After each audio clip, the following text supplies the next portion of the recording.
We wanted to see how folks will actually fare. So we asked households from 3 different parts of the country to send us their tax returns, and then we had an accountant calculate how things will change for each of them.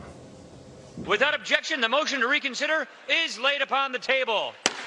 As Republicans sent the tax bill to the White House, Marcy George wondered if it would make a difference in her house. It didn't seem as they were going along that it would really affect someone like me. A single mother who rents a home in Cary, North Carolina, her income last year as an administrative assistant was a little under $40,000. Financially, I struggle. I live paycheck to paycheck. I make things work. I readjust and rearrange, but we do get by. So will getting by get any easier?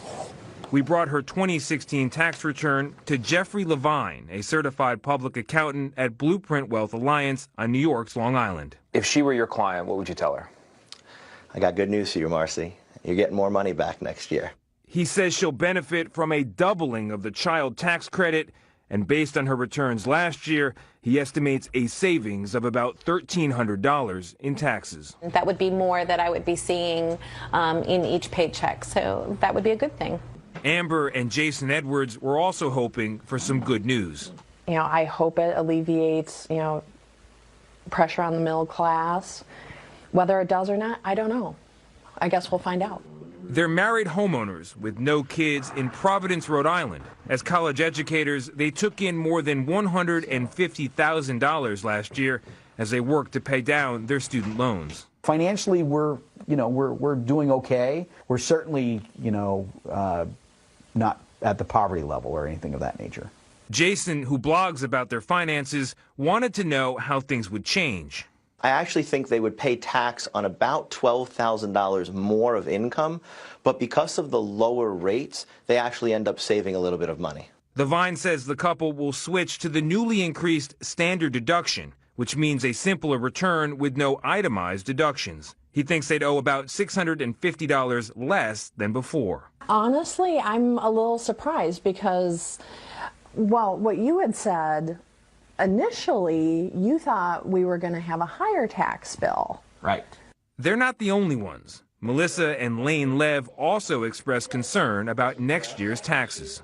I'm thinking they're going to be higher, and by how much, I don't know if I could answer that. I'm just thinking they're going to be higher. Married with 3 children, they own a home in Fresno, California. They opened a cycle studio last year, and Melissa is a pharmaceutical sales rep.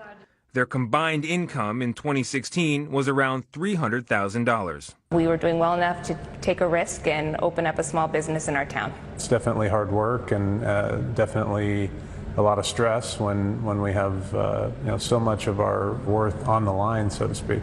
Lane and Melissa are from California, very high income tax state. So there are a lot of people worried, oh my goodness, this is really going to hurt me. They thought it was going to be a big bill. I'm not surprised. It actually is really going to help them, though. Levine says their itemized deductions, including breaks for state and local taxes, will be much lower. But they'll no longer be hit with the alternative minimum tax and will now qualify for child tax credits when they didn't before.